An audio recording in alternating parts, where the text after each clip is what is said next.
Halo Jabro Tim. Ada sesuatu yang lagi rame nih. Lu harus kasih dia kesempatan lagi. Di atas kertas lo semuanya harusnya menang. Ada bahasan yang paling ditunggu-tunggu. Ini kita belum bahas MU ya, karena fans MU mohon maaf belum ada yang nyawer. Lagi pada lagi pada di gua sama rumah sakit jiwa, jadi nggak ada yang tahan keluar dulu. buat Gak ada nyawer. sinyal, gak ada sinyal. Nggak ada sinyal. Jadi kita akan bahas si yang diem-diem jadi pemuncak klasmen. Ada Liverpool nih yang nggak main bagus, tapi ya penaltinya salah jadi penyelamat lah kemarin. Dan Salah resmi berkontribusi 231 gol buat Liverpool di IPL. Lewat 159 gol dan sisanya asis. Nah itu lo hitung sendiri ada asisnya berapa ya. Tapi gimana kalian sebagai dua penggemar Liverpool, walaupun bajunya liga seragam ya? Beda Ya kan? kali ini. Puas dengan permainan kemarin? Nggak. Atau memang ya kadang main jelek nggak apa-apa, asal tetap bisa meraih 3 poin itu penting di liga. Ya, yang penting itu. Iya kan? Ujung-ujungnya lo mau main sebagus apa, di klasmennya lo seperti apa kan? Iya, iya. Ya Liverpool di bawah slot selama ini mainnya bagus. Berapa pertandingan udah nunjukin. Kecuali lawan Forest sama ini kemarin lah ya.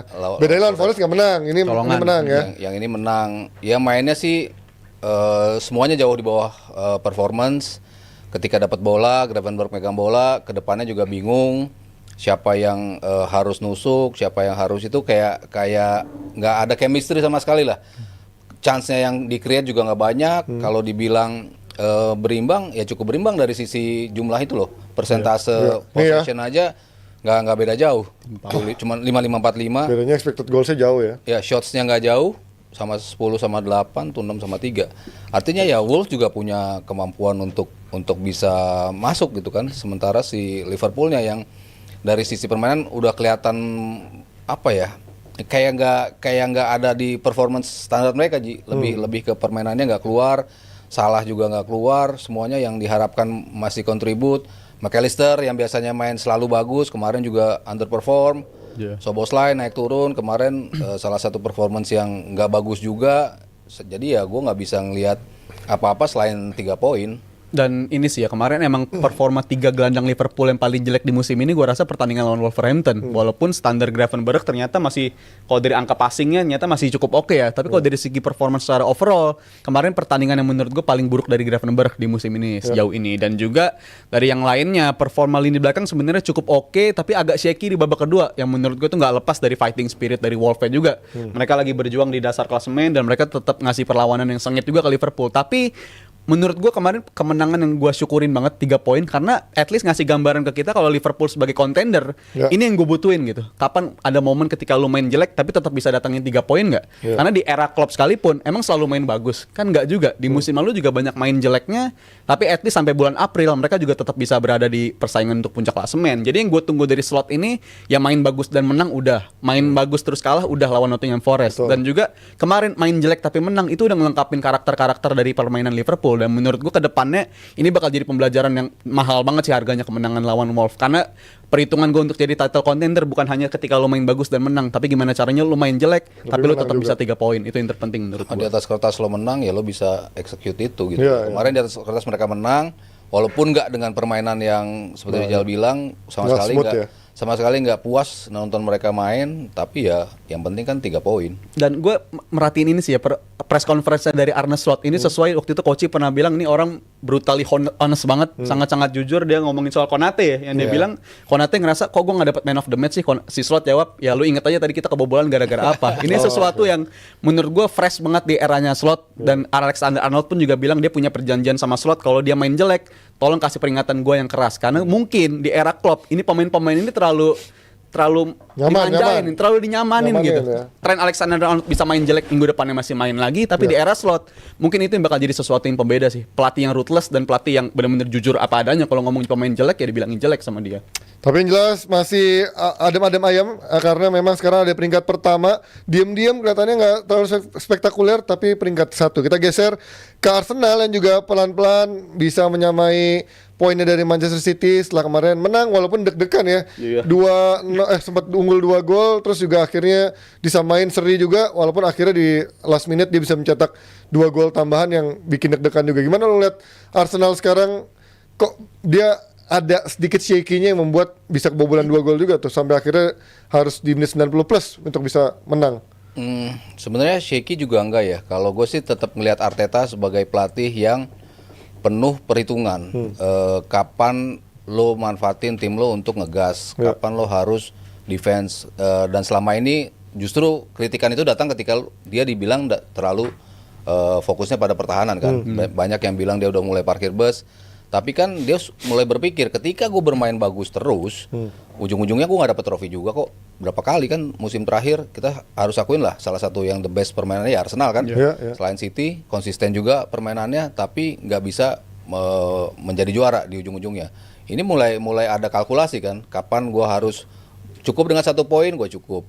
Salah satunya ya kemarin di kandang City. Banyak yang melihat itu sebagai sebuah kekalahan, atau tapi taktik cupu parkir bis ya. Justru gue ngeliat itu sebuah kemenangan, dan mulai Arteta tuh semakin dewasa dalam menyikapi sebuah pertandingan gitu. Betul. Berapa kali dia dihantam sama City, main lebih bagus tapi ujung-ujungnya kalah sama City, tapi kan sekarang udah mulai imbang, dan imbangnya pun di Etihad gitu. Artinya kalkulasi yang mulai membuat permainan tim Arteta tuh nggak se-fluent ketika kemarin-kemarin. Ada momen di mana lo minta pemain lo untuk nggak ngegas, dan itu terlihat banget di beberapa pertandingan. Biasanya lo ngegas sampai pertandingan terakhir, tapi sekarang udah enggak, udah mulai settle for 1 point atau enggak. Tapi kalau kemarin betul-betul mereka ketinggalan dan mereka butuh poin. Apapun bentuk golnya ya harus mereka ciptakan kan. Bola-bola mati selalu menjadi salah satu alternatif untuk bisa mencetak gol.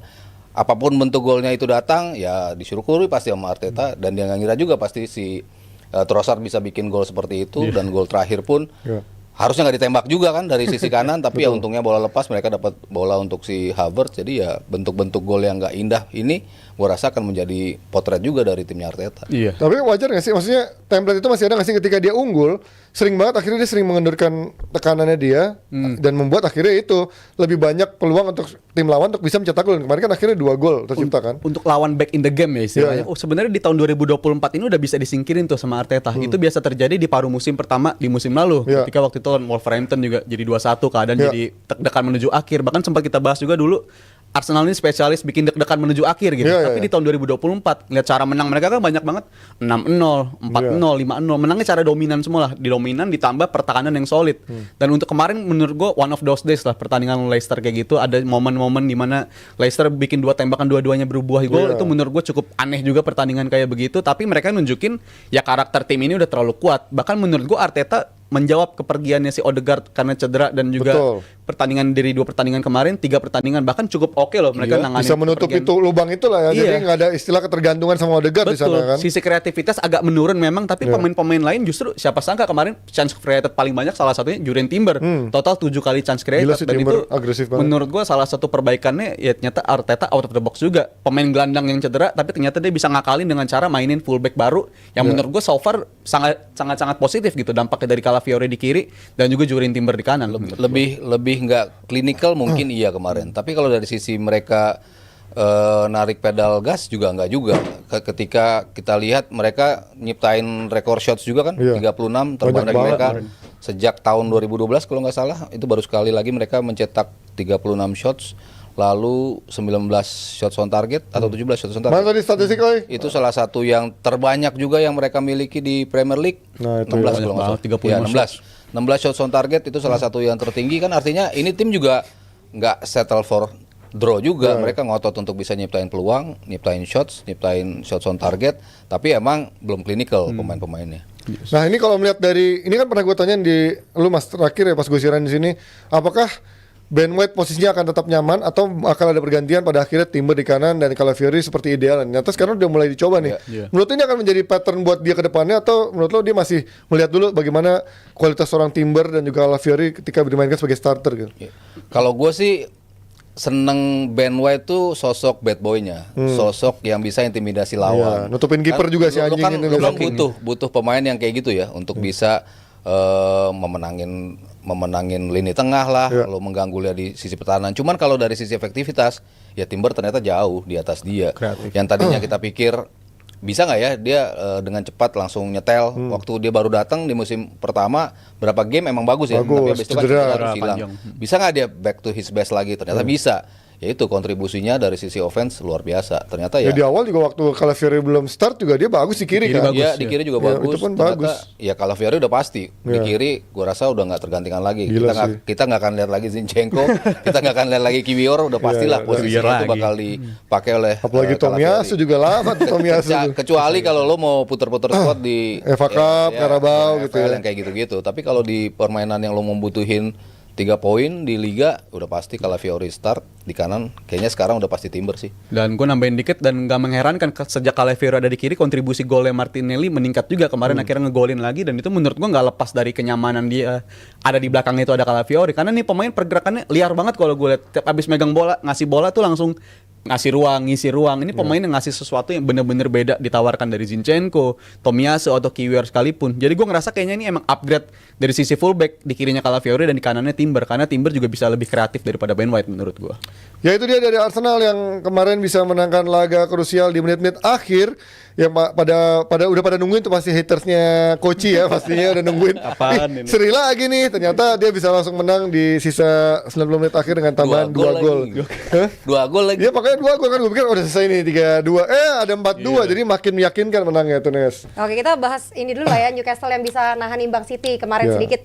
Menurut Mas Aryo gimana Mas ngelihat kerja kerasnya Newcastle yang berani nahan pressing dan tahan imbang City juga layak diapresiasi dong Mas? Iya, dan ini ternyata obrolan di tim Visio juga ya, tim Visio, tim fisik antara Eddie Howe sama mereka gitu.